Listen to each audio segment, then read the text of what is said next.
I'm glad I picked this up on vinyl. It's Brianeno, the Shatov Assembly from 1992. You know, people gush about Brianeno's ambient records from the 70s and 80s, as well they should, but don't overlook his 90s output. This is recorded from 85 to 90 for art gallery and museum installations. It's dark and mysterious, nocturnal electronic soundscapes. You know, I think this album's comparable to his Ambient 4 on Land, whereas Ambient 4 had a lot of acoustic instruments and sampled environmental sounds. This is purely electronic. Highly recommended. I got the CD in '92 when it came out, and I'm glad I have it on vinyl now. Next up, Tijuana Taxi. This is great. Taco Bell. Who doesn't love Taco Bell? Taco Bell presents Tijuana Taxi. This came out in 1968. Free promotional records weren't uncommon in the 60s and 70s. Flip through any dollar bin and you're likely to find Christmas records, courtesy of Firestone Tires.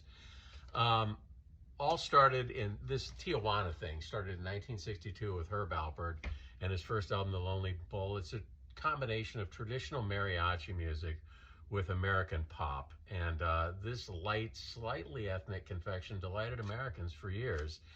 This has all the big Tijuana hits you could want: A Taste of Honey, The Lonely Bull, Spanish Flea. Interesting, to me at least, Taco Bell's original menu only had 5 items. It was taco, tostadas, burrito, frijoles, which is refried beans, and I wouldn't consider that you know, a freestanding item, and chili burgers. So back in the day, you could walk into Taco Bell and walk out with an album and a burger. It's fantastic.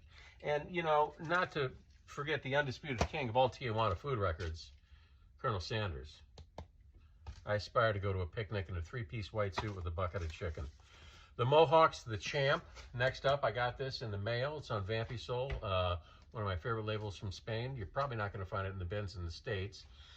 This is, well, actually, first off, The Champ is named after Lowell Fulson's song, Tramp.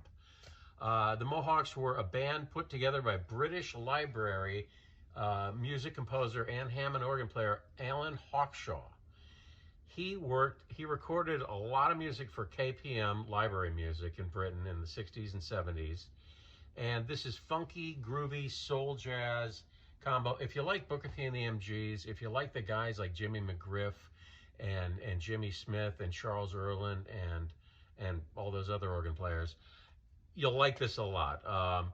This is, because the Mohawks were a British group of session musicians put together by Alan Hawkshaw, who was primarily a session musician. If he did a ton of library music, he was doing a lot of music, not for his own glory, but to sell to TV and film.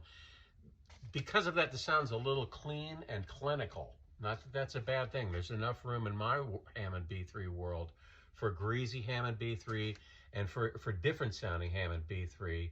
And, you know, like Medeski, Martin, and Wood doesn't sound like Jimmy McGriff, but there's room for both. So check this out. This is British Booker T and the MGs, if you'd like. Well worth it. Finally, Helden. Oh yeah, and I also wanted to point out, I said that Hawkshaw did a lot for KPM. There's a whole world of KPM records out there, and you just look at the back to see, well, this one is Afro rock, what kind of music they're featuring. KPM, this one is the big beat, pounding, thumping, rocking, pulsating. Again, you know, it's very descriptive of what kind of music it is because it's being used for commercials, for TV.